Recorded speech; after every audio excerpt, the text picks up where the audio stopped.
Have you ever seen a magic trick so mind-blowing that you just had to know how it's done? With tricks ranging from sewing your mouth shut, to cutting and healing your hand, the explanations are often as intriguing as the tricks themselves, so grab your top hat and rabbit as we pull back the curtain on some of the world's 10 most dangerous magic tricks. Without any further ado, let's get started. At number 10 we have, Dynamo's Healing Handcut Illusion.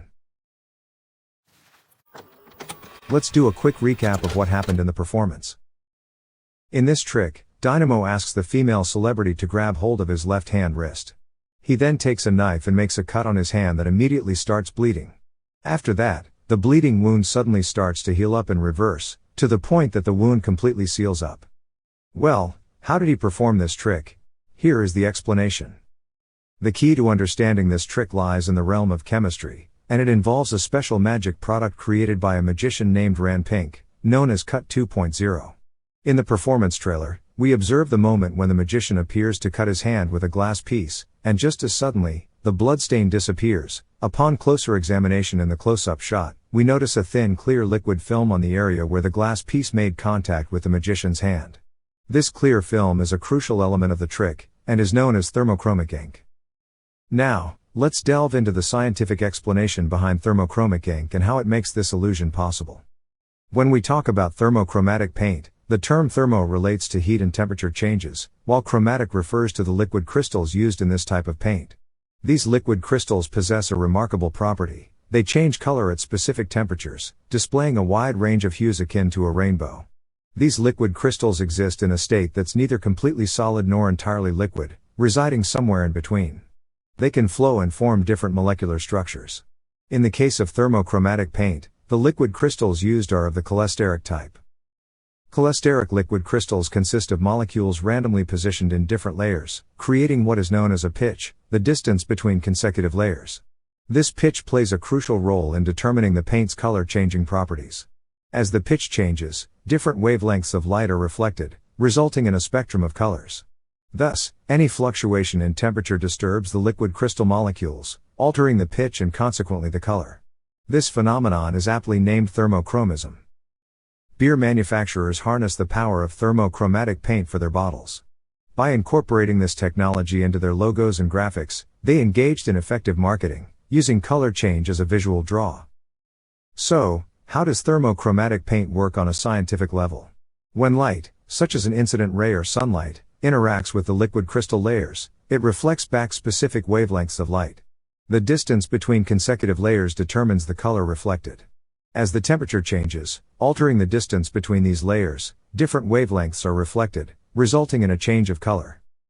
So, when thermochromic ink is at our body temperature, around 33 degrees Celsius, it remains clear and unnoticeable. However, when it encounters a colder object, like a knife or glass piece at room temperature, around 25 degrees Celsius, the pitch changes, causing the liquid crystals to reflect longer wavelengths, appearing as the color red. This creates the illusion of a fresh wound, but it's purely a chemical phenomenon, not an actual injury. In conclusion, this magic trick relies on the fascinating science of thermochromic ink, which changes color in response to temperature variations. At number 9 we have Aaron Crow's Russian roulette stunt. Let's do a quick recap of what happened in the performance. Aaron's showmanship begins with him inviting Howie to the stage and asking him to pick one from the 4 rectangular bags on a table. The judge picks one, then the magician lifts it open, sticks his knife to its base, and returns the bag to its initial position. He turns the judge around and shuffles the first 3 bags randomly, excluding the 4th bag at the end of the table. Afterward, the magician asks the judge to shuffle the bags. While Howie was at it, Aaron turns his back on him and obstructs the audience from seeing him make the switches. Once he's done shuffling them, the magician hands him a mallet and asks him to hit it on a wooden pillar presented on the stage. The magician walks to the table, switches on a meter, and places his hand above each of the bags one at a time while the meter reads. When the judge hits the beam, he stops moving his hand and smashes the bag beneath it. Aaron shuffles the remaining 3 bags, picks one, and smashes it with his bare hands. With 2 remaining on the table, the magician invites Simon to the stage and makes him choose a bag to smash. But just as the judge was about to smash it, he pushes his hand to the other bag, smashes it, and opens the previous one. Amazingly, the bag the judge initially chose to smash had the knife turned upside down at its base. Well, how did he do it? Here is a secret. Firstly, Aaron appears to give Howie precise instructions on how to hit the mallet on the pillar. He demonstrates how the judge should hit the beam and corrects him when he hits it too quickly. The magician instructs the judge to hit the beam so his body language would notify him when he is about to hit the surface of the beam. He could easily see the judge from the corner of his eye. So it was easy for him to read his body language before he hit the mallet on the wooden pillar. Additionally, the magician told the judge to ask a question before he hits it and gave him an interval to guide him on when to hit it. We notice the judge's voice in the background asking Aaron, "Can I go?" while he is switching his hand above the bags. Once Howie hits the pillar, in a split second, the magician switches his hand from above the bag that seems to contain the knife. The bags are initially shuffled by the magician and the judge could see him do that at first before he is asked to turn around. In addition, before he begins the shuffling, the magician reveals the bag that contains the knife, which is the second one from the left. However, he asks the judge to shuffle them as well while concealing him from the audience's view with his cloak. While the judge is shuffling, the magician turns his back and looks away. Therefore, both of them are not logically aware of the bag that contains the knife at that moment. But when Aaron drops his cloak and turns around, he instantly knows the bag that has the knife underneath it. This is because the bag covering the knife is marked with a small cross above it. As a result, the magician can easily detect the bag and avoid stabbing his hand. When Aaron begins switching his hand over the bags, he uses a certain pattern twice consecutively. He goes from the left of our viewing perspective to the right in one bag after the other. However, he changes his pattern after the first two hand switching sessions. This is because he notices that the judge is about to smack the mallet on the wooden beam from the corner of his eye. Howie's voice can be heard asking, "Should I go?" At this moment, he changes his hand switching pattern completely. He switches from the fourth to the third bag and goes back to the fourth bag rather than the second bag according to his initial pattern. We observe that he seems to skip the second bag from the left on purpose, which is because it contains the knife. Additionally, as the judge is about to hit the mallet, the magician quickly moves his hand from the second bag to the first bag and smashes it. When 3 bags are remaining on the table, we observe that the magician switches the marked bag to the center. Thereafter, he initiates his hand switching pattern randomly above the bags. As he moves his hand from the first bag on the left to the marked bag, he quickly moves it to the third bag. He did that because he noticed that the judge was about to hit the beam, so he had to avoid placing his hand on the middle bag. In addition, Aaron switches the marked bag to the left during a camera cut when just 2 bags are remaining on the table. We observe that Simon undid the trick when he was invited to the stage. It appears that the magician gives the judge a gesture with his left finger to move his hand to the right before Howie hits the pillar. Rather than stopping on the right bag, his hand stopped on the left bag when Howie hit the pillar. In that case, Aaron is forced to hold Simon's hand dramatically and pushes it above the right bag. Once he holds the judge's hand to smash the right bag, he opens the left bag to reveal the knife beneath it. The trick failed because the judge is not aware that the marked bag had the knife under it. It wouldn't have failed if the magician did the last trick by himself. At number 8 we have David Blaine's dangerous glass-eating act with Arnold Schwarzenegger. Let's do a quick recap of what happened in the performance. In this trick, David Blaine casually picks up Arnold's wine glass and drinks the remaining wine inside it. Afterward, he casually takes a bite out of the glass and starts eating it up, to the point he even swallowing the glass. Well, how did he perform this trick? Here is the explanation. The core focus of this discussion revolves around the brittleness of glass, and the need for extreme caution during any chopping or slicing motion. It's essential to remember that glass operates effectively when used in a slicing motion. An important point raised here is related to David Blaine's ability to swallow glass without bleeding or injuring himself. This remarkable feat is primarily attributed to the inherent brittleness of glass. Glass, due to its brittle nature, doesn't respond well to external forces. Instead, it instantly shatters into smaller pieces when force is applied. Now, you might wonder how glass, despite being sharp, doesn't harm the inner cheek or gums when swallowed by David Blaine. The reason lies in the preparation process. Before swallowing, the glass is crushed with the teeth, transforming it into a sand-like or powdered state. This conversion doesn't turn it into actual sand, but does break it down into extremely fine particles, close to a powder form. This crushed glass no longer possesses sharp edges that could cut the mouth. As demonstrated, when a vertical crushing force is applied to a piece of glass, it fractures into smaller pieces that are no longer dangerous. In this powdered form, it poses no risk of causing cuts or injuries inside the mouth. Another crucial consideration is the choice of teeth for consuming glass. Using canines or incisors is not recommended. Instead, you should use the teeth at the back of your mouth, known as molars. To be honest, it's not recommended to eat glass at all, but anyway. Keep in mind, when you crush something as hard as glass with your teeth, it can lead to the erosion of your enamel, the outer protective layer of your teeth. After successfully crushing the glass into a sand-like material, it can be safely swallowed without affecting your digestion. As long as the glass remains uncontaminated, it won't disrupt the digestion process. Instead, it will pass through your body and be excreted in your feces without causing any issues. In conclusion, the brittleness of glass, combined with careful preparation and the right choice of teeth, allows psycho individuals like David Blaine to perform extraordinary and stupid feats with glass without causing harm to themselves. This remarkable transformation of glass from a sharp object to a safe, powdered form makes it possible to swallow it without any detrimental consequences in the short term.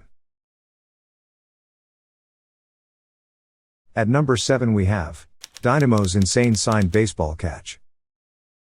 Let's do a quick recap of what happened in the performance. Dynamo asks one of the members of the baseball club to give him any baseball, which he then signs. After that, he requests one of the children to also sign the baseball. This baseball is then signed by the baseball club member as well. Dynamo then takes the signed baseball, places it inside a bucket, and requests the other members to drop it inside the baseball shooting machine. Dynamo stands right in front of the shooter while it starts shooting, and with a quick motion, he catches the signed baseball midair and hands it directly over to the club member to show that it is, in fact, the exact same baseball they signed. Well, how did he perform this trick? Here is the explanation. We observe something odd about this person.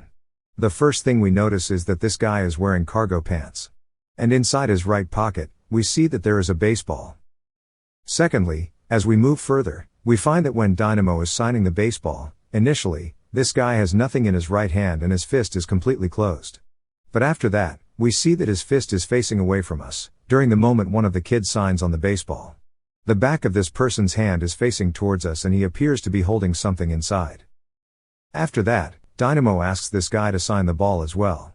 And when this guy signs the ball, Dynamo blocks the view of the camera right here and something fishy is happening, to the point that, when we see this guy holding on the baseball, he is holding something right over here, which he is hiding with the top baseball.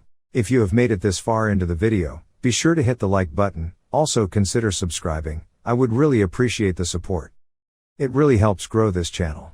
Thank you. Now let's get back into the video. This person is actually Dynamo's assistant.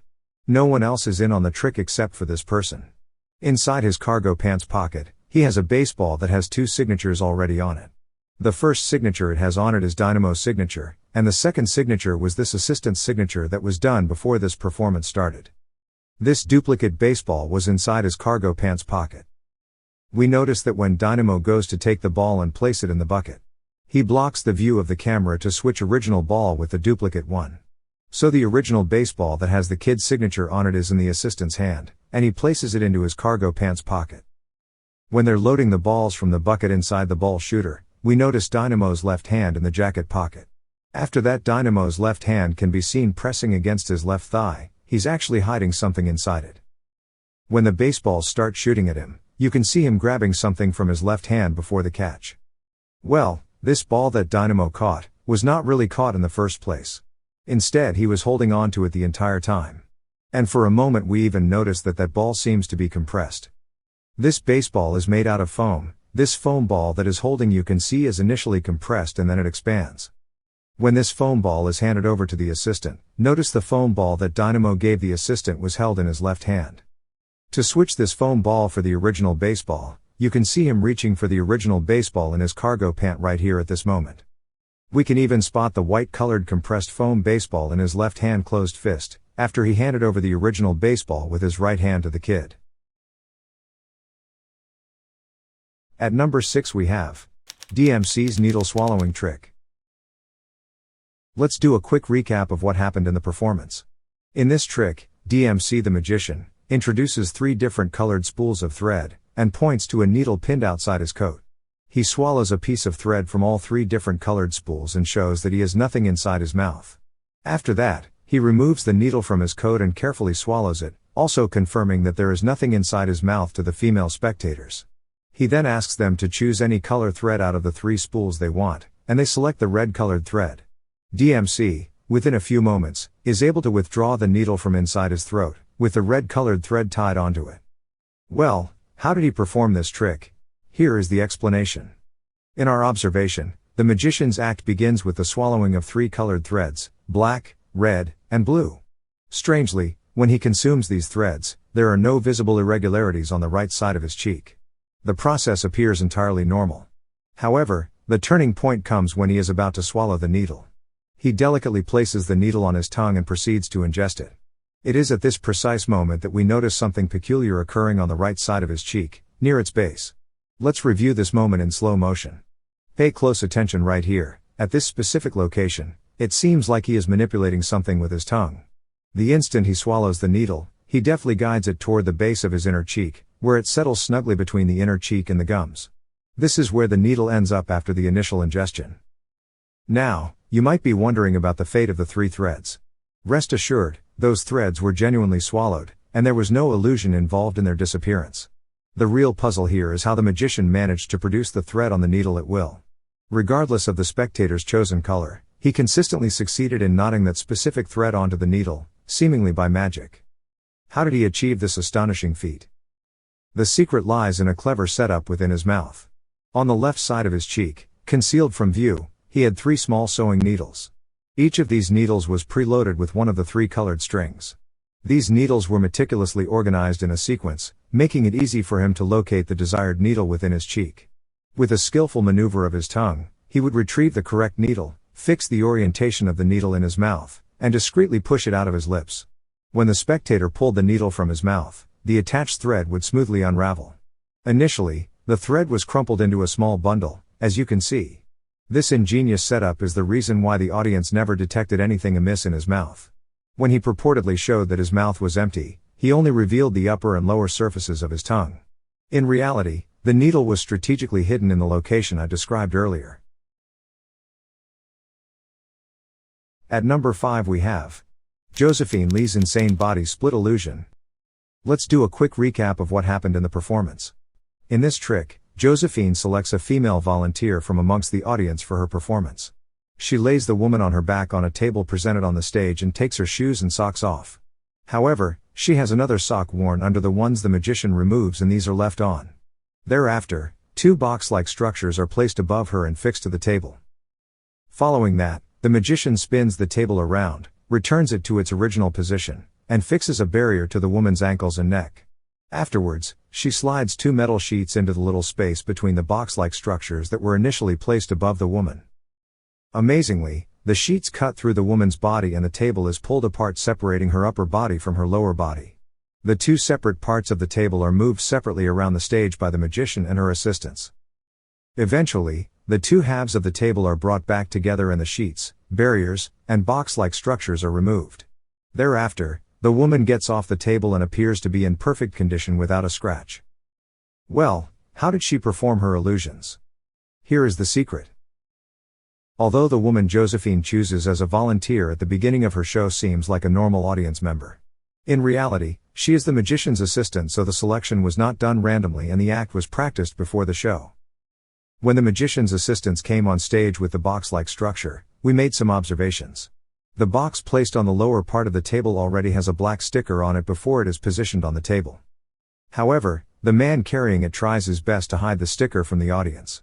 The real purpose of the black sticker is to prevent the audience from detecting the falsehood when Josephine splits the woman's body.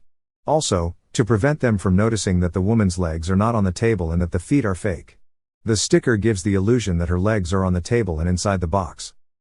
Although Josephine puts a barrier on the woman's ankle and feet as mentioned earlier, there is enough room for her to remove her feet from the barrier. Hence, we observe her stretching her feet out properly, which wouldn't have been the case if the barrier is firm to her ankles.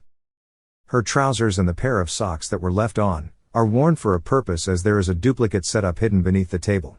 The lower half of the table has a pair of fake feet fixed beneath it, and these legs are rotatable. The pair of socks that Josephine leaves on the woman's feet are purposely left on because the replica of these pairs of socks is worn on the fake feet. Additionally, we observe that the socks were properly worn above the woman's feet before the setup was done. But after the setup, the socks were not properly worn on the right fake feet. Also, the ankle of the fake feet appears to be thicker than the woman's real feet and the feet look fatter. In addition, when the boxes were initially placed above the woman's body on the table, her lower body was still laying on the lower part of the table. Also, when the magician began to spin the table, her body was still in its normal position. After the magician fixes the barrier to the woman's feet, Josephine turns the woman such that her head is facing the audience. The woman's feet are turned away from the audience's view. This is done on purpose to hide a secret move the woman will do on the table. This is the moment the woman removes her legs from the barrier and folds them up into the upper box. Then the fake feet rotate from under the table and replace the woman's feet. When Josephine comes back to the table with the second barrier and fixes it on the woman's neck, her assistant helps the woman push her feet in properly. Once the setup is completed, the male assistant steps away from the table and it is turned back into position.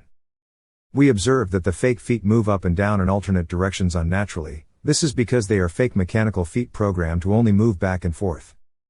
Thereafter, Josephine easily places the metal sheet between the two boxes because the woman's lower body is folded up.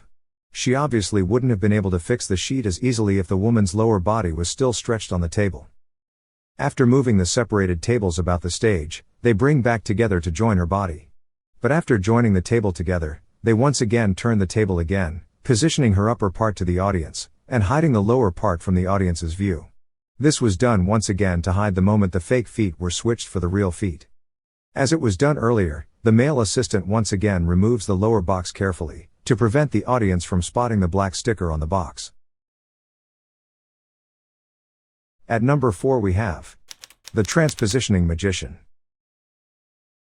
Let's do a quick recap of what happened in the performance. In this trick, the magician walks to the judges and asks Simon to select a playing card which is to be signed. The same card Simon signed is then placed at the center of the deck and then sprung into the air. The magician does a backflip and catches the card. After that, the magician introduces a yellow sash that he hands over to his female assistant with white hair on stage. Another female assistant wearing a yellow hoodie is encased inside a glass box that is impaled all around with swords to stop her from escaping the box. A curtain is introduced on stage to cover up the box. The magician goes behind the curtain, and amazingly switches spots with the female yellow-colored hoodie assistant when the swords are removed from the glass box, and the magician reveals himself from inside the red hoodie. It turns out that it was in fact, the white-haired assistant standing behind the judges, and the magician turned out to be standing beside the judges the entire time. Well, how did he perform this trick? Here is the explanation. There are two main tricks in this performance, and the first one involves catching a signed card during a flip. To understand how this trick is performed, pay attention to what happens when the signed card is returned to the magician by Simon. As soon as the card is placed on the lower half of the deck, and the remaining half is placed on top, it seems like something unusual happens, like the magician manipulates the deck in some way. What he does here is known as a card control, specifically the classic pass. Here you can see how the classic pass is executed from the magician's point of view. A pinky break separates the top and bottom halves of the deck. The top packet is then pulled down and repositioned at the bottom, effectively moving the selected card to the top of the deck. After this move, Simon's card is at the top of the deck. The magician flips the deck face down, and you'll notice his left hand appears to be doing something as the card shifts to his left hand. He seems to struggle with it, and upon close observation, you'll notice a corner of the card slightly exposed. The magician palms Simon's signed card. This is done by pushing the card against the top section of the deck with the pinky and bending it. The card pops up and rests against the palm with a slight curve, held between the pinky and the base of the thumb. If you have made it this far into the video, be sure to hit the like button. Also consider subscribing. I would really appreciate the support. It really helps grow this channel. Thank you. Now let's get back into the video. Now that we understand how the card control works, it's clear that during the flip, the card remained in the magician's left hand the entire time, and he only created the illusion of catching it from the spring in the air. Moving on to the second major illusion, the teleportation trick. When the yellow hoodie woman gets in the box and they cover her with a lid, we spot something unusual. We see black objects at the edges where the glass meets the frame of the lid. These black rectangular objects are not spotted anywhere else on the lid. These black objects are in fact hinges that serve an important purpose. They allow the top lid to be opened by the person inside the box when it's covered. This clear glass is actually clear acrylic plastic for safety reasons.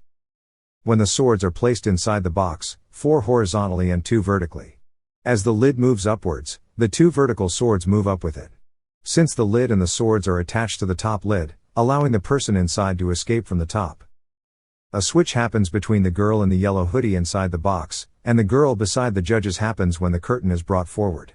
You may be wondering, how did this girl with white hair get behind the curtain, when she was standing beside the judges in the beginning? Well, to facilitate this switch, look at how the stage is structured. You'll notice there are stairs on the left of the stage that have access to the back of the left large screens. She simply walks and goes behind the screens. From where she removes her black hoodie, revealing a red one underneath, and switches places with the girl in the yellow hoodie. So the moment the magician went behind the curtain, he remained hidden behind it, and it was never him we saw inside the box, when the girl in the glass box is uncovered. The magician goes off stage, carefully hiding behind the curtain, and removing his red hoodie, revealing a black hoodie underneath. The magician was actually wearing 3 layers of clothing, a black jacket, a red and a black hoodie. He removes the black jacket when he was going behind the curtain, where he switches places with the girl, ultimately creating the illusion that he was in the glass box. The reason for taking off his red hoodie to reveal a black one underneath was because the white-haired assistant was wearing a black hoodie when standing beside the judges. This wraps up the explanation of how both tricks were executed in the performance. At number 3 we have the crazy body split illusion on Penn and Teller's Fool Us. Let's do a quick recap of what happened in the performance. The female magician starts off the performance by introducing a bottle with water inside. Upon jerking the bottle, it suddenly turns into a red liquid, which the male magician drinks to heal his handicapped body. Once he gets inside the wooden cage-like structure and the curtain is closed, his body suddenly splits apart so that his upper body is no longer connected to his lower body. After reuniting his upper and lower body, he reveals that he can walk again and is no longer handicapped. Well, how did they perform this trick? Here is the explanation. In the first part of the trick, the female magician takes a bottle filled with water and removes its cork. While pulling out the cork, something seems to happen on the tips of her left and right hands, especially noticeable on her left hand's fingers. These fingers appear oddly red, as if stained with red ink. It's intriguing to note that they are colored red for some reason. Continuing with our observations, the second thing we notice is when the male performer has a curtain placed in front to hide his legs. We spot a sudden bump behind the desk or the black cloth or curtain as he moves to the left, effectively splitting his body and moving it to the right side of the platform. This bump becomes apparent in this particular area. Now, let's delve into the explanations. First, regarding the red coloring on the magician's fingers, it turns out that it was actually food coloring that she accidentally touched. She came into contact with the food coloring inside one of the corks, which had a hole at its bottom.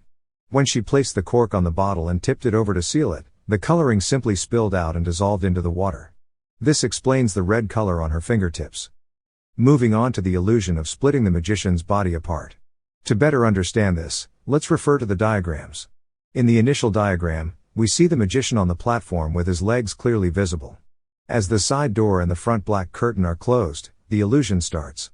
The mechanism operates quite quickly, so I'm describing these minor details to provide a comprehensive explanation. He positions himself within the top of the platform, and his legs are concealed by the black curtain. With the gears in motion, his body begins to shift towards the right side. But just before this movement, in a close-up view, we notice something peculiar about the wooden structure. It initially appears as a simple vertical and horizontal rectangular structure, but 2 gears conceal a diagonal frame. This diagonal frame is crucial for creating the illusion of his body splitting apart when he slides to the right. His legs are folded up during this process, and this is why we see the diagonal metal frame. It secures the base of his thighs, allowing his legs to be tucked in one in front of the other. Taking a closer look at the side view, you can observe how his legs are positioned, one in front of the other. This clarifies the limited space available. The rest of the trick involves mechanical controls, and from another perspective, we can clearly see this diagonal surface at the back of the platform, further enhancing our understanding of the illusion. At number 2 we have Darcy Oake's impossible escape teleportation illusion. Let's do a quick recap of what happened in the performance. Darcy Oake starts off the performance by introducing a metallic box connected to sparklers that would cause the box to explode once the sparkler string had lit up. After that, he places a live camera feed inside the metallic box to show how everything looks from the inside with no fishy business involved. He has the handcuffs examined by Ant and Dec, who confirm that they are real handcuffs. After wearing one handcuff on his right wrist, he places his hands through the holes and completely handcuffs himself to the box. The box is closed and lifted up with the help of chains, so Darcy has no way to escape. The base of the platform is lit on fire, and the sparkler starts running. He desperately attempts to escape, which can be seen through the live camera feed. Unfortunately, he can't escape, and the box explodes. To our surprise, Darcy is not spotted anywhere. Suddenly, the theater lights hit the back of the stage, revealing that Darcy has teleported from inside the box safely to the back of the theater. Well, how did he perform this trick? Here is the explanation. First, we'll start with some quick observations. We initially observed that the box, as you can see from this camera angle, is not positioned at the center of the stage. This positioning is crucial because when Darcy Oake goes inside the box, there is no way for him to escape without exposing himself. If he were to go behind the box, he would still be visible due to the large gap between the box and the back of the stage. Another important point is that the room is well lit, not in darkness as often seen in teleportation illusions. Magicians usually create a dark environment on stage to make their escapes easier. Despite Darcy wearing dark clothes, they won't be beneficial in this well-lit setting. So, the central question is, how did Darcy escape from inside the box to the back of the theater? Before addressing that question, let's discuss the beginning of the trick, specifically how Darcy walks up onto the platform, stands inside the box, and pushes his hand through the hole. While this illusion is convincing, those hands seemingly appear as Darcy's hands with handcuffs, are part of the trick. In reality, this is an illusion. If we examine the exposed view, we can see that someone was already inside the box, wearing handcuffs on their right wrist, just like Darcy. This person was hidden at the base of the box. If we look at the platform's base, you'll notice that it's unusually thick. Darcy placed a live feed camera inside the box, and at this point, no one saw anyone inside because he was hidden within the base, as depicted. Regarding the camera initially, the live feed synchronized well with the screen when he placed the camera inside the box. However, while Darcy was being handcuffed, they switched the live feed to a different recording, which was actually a pre-recorded footage. This switch created the illusion that Darcy was still inside the box, attempting to open his handcuffs, even though he was not. So far we understand how Darcy had a substitute for his hands, his assistant inside the box. Now let's address the question of how Darcy escaped to the back of the theater when it seemed impossible. He couldn't go behind the box or to the sides because he would be seen. Observing the pillars or supports at the back of the stage, they are unnecessarily thick compared to the front ones. Darcy's box had a false bottom that was slidable. He escaped through this false bottom, passing through the thick back leg of the platform. A basement under the stage connected to this leg provided his escape route. While Darcy escaped, the pre-recorded camera feed continued to play, creating the illusion that he was still inside the box and attempting to unlock the handcuffs, when in reality that was the assistant. He used an alternating hallway or route to make his way to the back of the theater and stand out of sight. As the trick approached its climax, Darcy, who had hidden inside the base, reappeared. The box exploded, and he was revealed back of the theater, giving the illusion that he suddenly vanished from inside the box and teleported backstage. One question you may still have in mind is, where did the assistant go, since the box was no longer contacting the escape route below the stage? Well, the assistant simply crawled back to the base of the thick box platform he was standing on. We can even notice at this particular frame the base of the box has a large compartment, large enough to hide a person inside it. Lastly, it's essential to note that the box didn't explode due to the sparklers almost reaching him. For safety reasons, a trigger button was placed inside the base of the platform. The assistant pressed it only after successfully securing himself inside the base, causing the box to explode. This ensures his safety during the trick. At number 1 we have David Blaine's dangerous mouth stitching stunt. Let's do a quick recap of what happened in the performance. In this trick, David Blaine introduces a spool of thread, breaks off a piece of string connected to a needle and completely sews his mouth shut. Afterward, he has the female actress select any playing card from inside the deck. He tears a piece of that playing card and hands it over to the host of the show. The remaining portion of the card is placed inside the deck, and after springing it into the air, David Blaine appears to have caught something inside his sealed mouth. The stitching is then cut with scissors to reveal a card inside his mouth, which is the remaining portion of the Jack of Spades. Upon confirming that it is the same card that David Blaine had in his mouth, it turns out to be the exact same one. Well, how did he perform this trick? Here is the explanation. Let's begin by making some observations. We'll note key points and later explain how they contribute to the overall trick. When David Blaine takes the needle already attached to the thread on the spool, he breaks the thread using his mouth. This might appear normal to the layperson, but will later reveal the significance of this step. During the card selection process with a female actress, Blaine ensures that the deck of cards he spreads out is done with a small spread. It's important to note this because he appears to be guiding her towards a specific card rather than allowing her to make a free choice. Initially, during the performance, David Blaine is talking and engaging with the audience. A few classics, something simple. I love music. He maintains this conversation even when pulling the needle off the spool of thread. However, something intriguing happens as soon as he breaks the thread with his mouth. Oh my God. For this, I need exactly this length. What are you stitching? Oh, I need exactly, I'd say.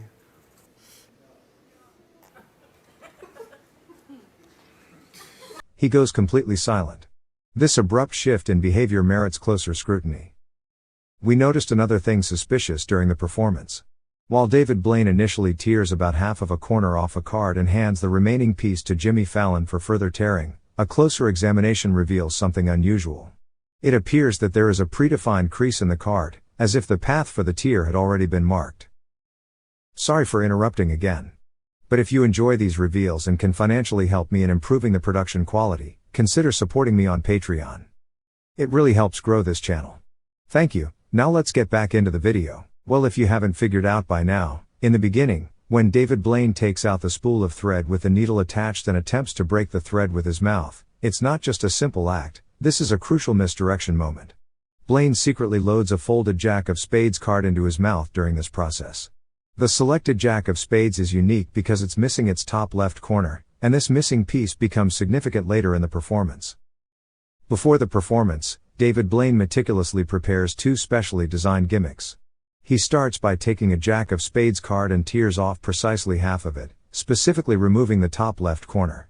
He then takes this first torn card and by using a cutter, traces a thin cut on the second Jack of Spades card around the top left corner. This thin cut he traced out as the predefined crease in the card, which the path for the tear he made, when he tore the card in front the spectators. The remaining section of the first card is then folded up twice and concealed inside the hollow center of the spool of thread, which conveniently has an empty section in its cylindrical design. To ensure that the female spectator selects the predetermined card, David Blaine employs a classic force method with utmost precision. He catches a pinky break in the deck, rapidly spreads the cards, and subtly guides her towards picking the desired card. This manipulation ensures that she selects the card he wants her to choose. It's worth noting that he appears to be quite forceful in having her touch the specific card he intends her to select. Returning to the moment when David Blaine sews his mouth shut, this part of the act is both genuine and highly dangerous. It adds an extra layer of mystique to the performance. He uses the needle and thread to seal his lips without any safety precautions or cleaning the needle. This audacious act adds an element of risk and intrigue, intensifying the overall effect of the performance. That's all for today, thanks for watching, and as always, have a great day.